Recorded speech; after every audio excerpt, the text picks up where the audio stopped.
रुबीना दिलेक को शो से निकालो तो मैं उन्हें माफ कर दूंगा। ये बात जो है एक बहुत बड़े सीनियर एक्टर ने कही है।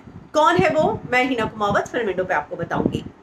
कुछ दिनों पहले एक टास्क हुआ, बजर टास्क, जिसमें रुबीना जो है सुदेश बेरी जी का नाम भूल गई, जिसके बाद शक्ति के ही एक को एक्टर और काम्या पंजाबी ने भी इस बात के लिए टीका की। सुदेश बेरी जी ने भी ये लिखा कि मेरे 40 साल के करियर में ऐसा कभी नहीं हुआ।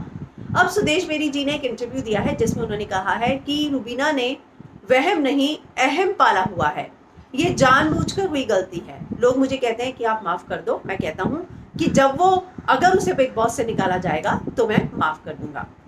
रुबीना ने अहम पाला हुआ है। लोग मुझे कह रहे हैं कि सुदेश जी आप बड़े हैं तो रुबीना को इस गलती के लिए माफ कर दीजिए। मैं कहता हूं कि आप रुबीना को बिग बॉस से निकालो तो मैं रुबीना को माफ कर दूंगा। इतना ही नहीं, वो आगे कहते हैं मुझे कोई शक नहीं कि रुबीना एक शानदार एक्ट्रेस है। मुझे जब भी कोई रुबीना के बारे में पूछता है तो मैं उनकी तारीफ करता हूँ, लेकिन गलती की गुंजाइश वहाँ होती है जब आप किसी के साथ कुछ दिनों के लिए काम करें। लेकिन हमने कई सालों तक लगातार काम किया है, ऐसे में गलती की कोई गुंजाइश ही नहीं थी। इसलिए मैं मानता हूँ कि ये काम उन्होंने जानबूझकर किया है, ये गलती जानबूझकर की है।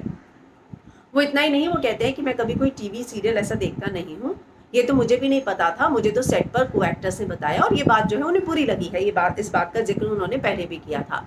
तो अब सुदेश बेरी जी ने आज तक को एक इंटरव्यू दिया जिसमें उन्होंने कहा कि रुबीना को मैं माफ कर दूंगा अगर बिग बॉस उन्हें निकाल देते हैं, और उन्होंने वहम नहीं अहम पाला हुआ है और ये गलती उन्होंने जानबूझकर की है।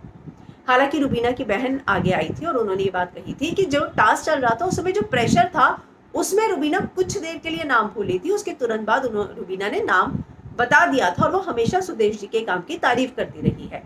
लेकिन एक बात तय है कि सुदेश जी को ये बात काफी ज्यादा बुरी लगी है। तो मुझे पूरा विश्वास है कि रुबीना जब बाहर आके सुदेश जी से बात करेगी और क्लैरिफाई करेगी तो ये सारी चीजें जो है अपने आप खत्म हो जाएगी।